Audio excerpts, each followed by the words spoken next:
Hey, what's going on, guys? Joker back again once again with this week's TWOD, This Week on Destiny.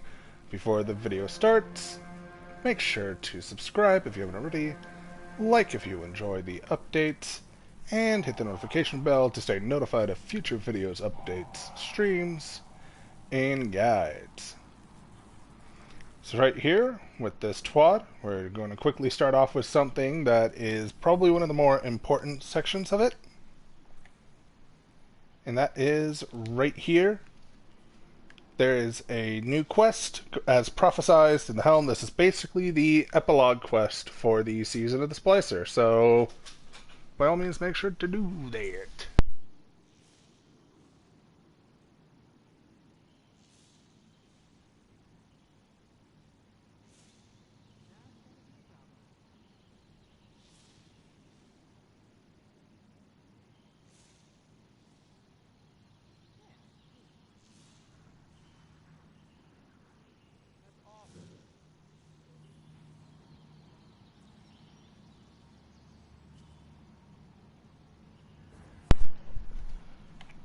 Sorry about that. That was a little interruption. Right here, let's go to the Gunsmith. The weekly Gunsmith stuff. We have the Long Shadow, firmly planted ambitious assassin. Adaptive frame sniper rifle, extended mag, steady rounds, ATC Rex, ATB long range, range masterwork. I personally like firmly planted on my snipers for PvP, so if you do like that, you know, by all means. And also with PvE, you can have ambitious assassin, although I personally prefer Praetus Revenge as my kinetic.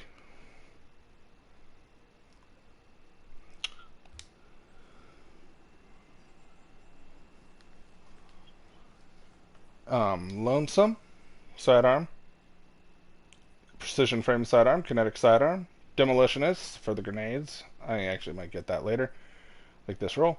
Outlaw, alloy mag, flared mag, well, chambered compensator, polygonal rifling, range masterwork. Decent roll, in my opinion. Jack would probably know better about this, due to the simple fact that he's a sidearm enthusiast. I'm more of the bow guy, but oh well, I digress. 7th Seraph VY7. Get this roll. That's all I'm going to say. Ambitious Assassin, Vorpal Weapon, Extended Mag, Steady Rounds, Chambered Compensator, Corkscrew Rifling, Reload Masterwork. This SMG is very rare, but it is really freaking good. It is a 7th Seraph weapon, so it can create War Mine cells, and it is an ARC SMG. And this roll has Ambitious Assassin with Vorpal Weapon. If you don't already have a roll, get this. This is a God roll 7th Seraph VY7. In my opinion. And I think a good amount of Destiny YouTubers would agree. Pick this up if you don't already have one. I already have one similar to this, but you know what? I'll nab it anyway. Pleiades Corrector, Surplus Demolitionist, Extended Mag, Pendant Mag, Hammerforce Rifling, Fluted Barrel, Handling. This is a skip on me. I personally don't like this scout rifle, and ever since they re-released it, its perk pool is meh, and its scope is garbage. Surrounded Tireless Blade, Falling Guillotine, the Vortex Frame, Legendary Sword. I prefer Relentless Strikes, but this is not that terrible overall if you already have a Falling Guillotine with a good roll. Enduring Edge, Jagged Edge, Tempered Edge, Impact Masterwork, Enduring Guard, Balanced Guard. Bad Omens, Quick Draw Field Prep. We've reviewed this rocket launcher repeatedly. This roll is garbage. It does not even have impact casing. That is a hardcore skip for me.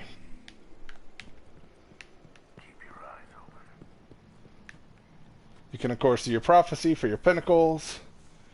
You can also do your 3 Vanguard Strikes with the matching element, which changes daily. And the Vanguard Strikes today are Arc. Apparently they're always Arc on Tuesday. Oh well. You can do the Nightfall, which the Nightfall is the Insight Terminus. If I remember correctly, the Hung Jury is dropping. So if you want the Hung Jury, by all means, you can do that.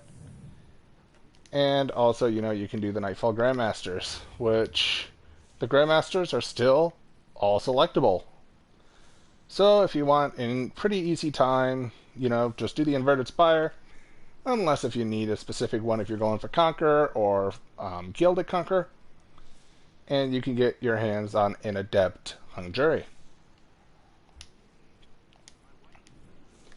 You can also play 3 Gambit matches for your Pinnacle, and for Crucible, Pinnacle. Okay, that's what that is.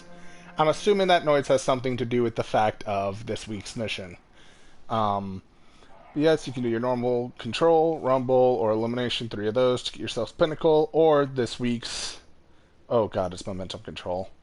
That would be a pass for me. That's just Jade Rabbit and Prometheus Lens.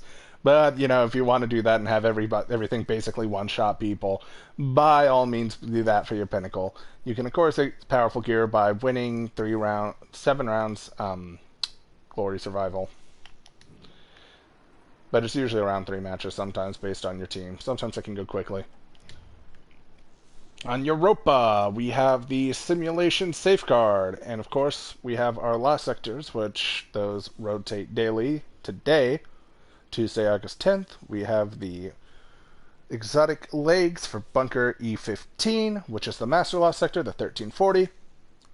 And the other one's on Europa too, Perdition, which is Exotic Arms.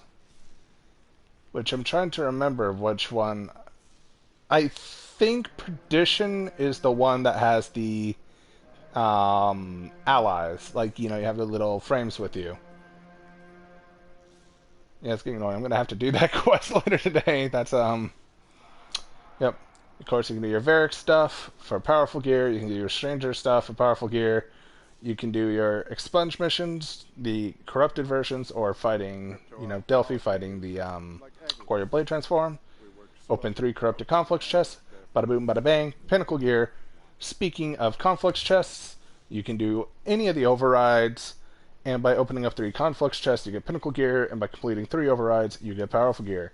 You can also get powerful gear by doing the bounties from Shaxx, Banshee, along with Drifter and Zavala, which, you know, Zavala, I think Drifter as well, and Shaxx also reward Bright Dust. So that is an option there. On the moon, if you're farming some moon weapons, the hunts right now are Isolation, Rage, and Fear. So that's going on. You can also run your Vault of Glass, or your Master version. The challenge this week is Gatekeeper. And Gatekeeper's challenge is very simple. You have to kill the Wyvern on one side and the Praetorian Minotaur that's shielded on the other side within 5 seconds of each other. And if you do the Master version, you get yourself the Time Lost Heathen Vengeance rocket launcher, which its created role involves Overflow and Cluster Bomb. So there you go, you can easily do that. If you know you're up to snuff, you're up to the light level and all that. And of course, let's get to the store. Random engram. Boom. You have your featured stuff for Bright Dust, which is...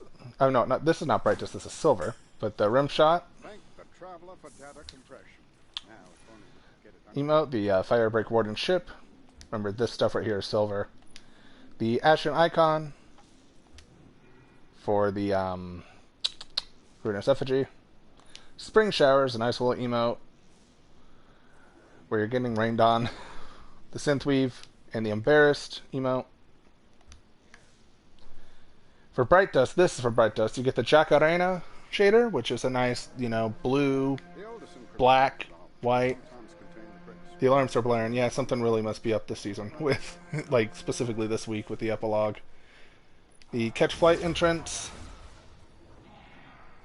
Right here.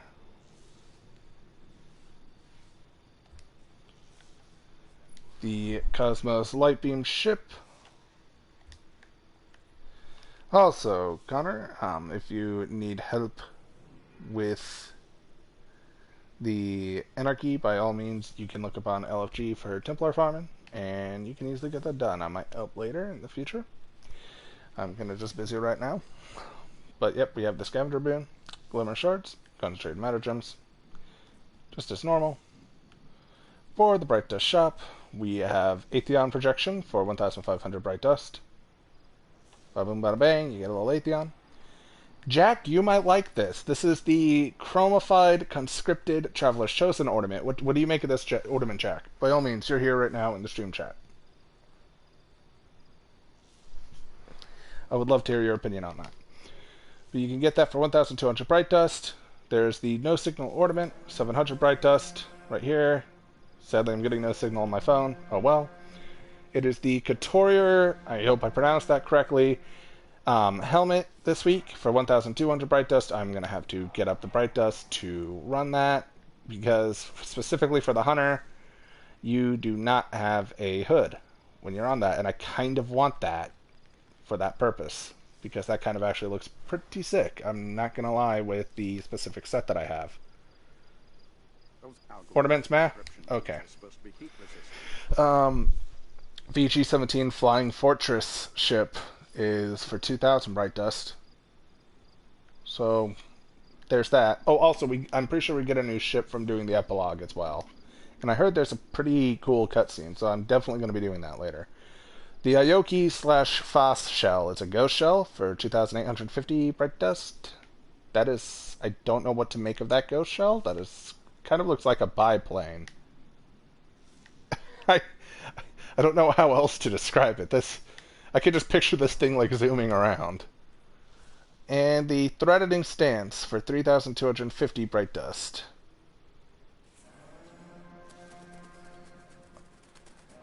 I want that. I like that a lot. Show them you mean business. I love the birds. I love the dual wield. Why can't we have dual wield Bungie? Petition to make Tex Machina create an exotic that's a dual wielding, like sidearms or hand cannons. That needs to happen. That really needs to happen. We got the shaders lined up and the transmat effects. Each transmat effect is for 450 Bright Dust. We got the Shattered Shrieker. That was actually very loud. Guiding Light. And the Corrupt Ether. Of course, we have the Concentrated Matter Gem, Scavenger Boon, and Glimmer Shards. And these are the shaders, 300 per. If you don't already have them, they will be 300 Bright Dust. We have the Metro Shift, which is one of my favorites. Nice black and blue. Definitely one of my favorites. We got the Bravado Core. This is a green and yellow. I really don't like that one. But you know what? If it's your thing, it's your thing. Biolume, which it looks like it's black, blue, and like a bioluminescent green. Definitely not looking good on my armor set, but oh well. Laguna Cruiser, which is like a blue and an orange, I think. Yeah, like a blue and like some type of like orangish, and then there's like a white. And that about sums it up. We went through the stuff here. We went through the time lost weapon being the Heathen's Vengeance, with the challenge being the Gatekeeper. And of course, as you can tell, there's stuff going on right here with all the blaring sirens, a lot of danger. I'm not going to spoil anything, but this is the epilogue, and you can find out for yourself, either by watching it with me as I play, like, you know, being there with me, or finding out just by playing. It is right here as prophesized, which is basically an urgent message is going to have to be received from the Splicer servitor, which I'm pretty sure I remember Jack has a name for it. I forget the name for it. But yes, as prophesized, Eerie.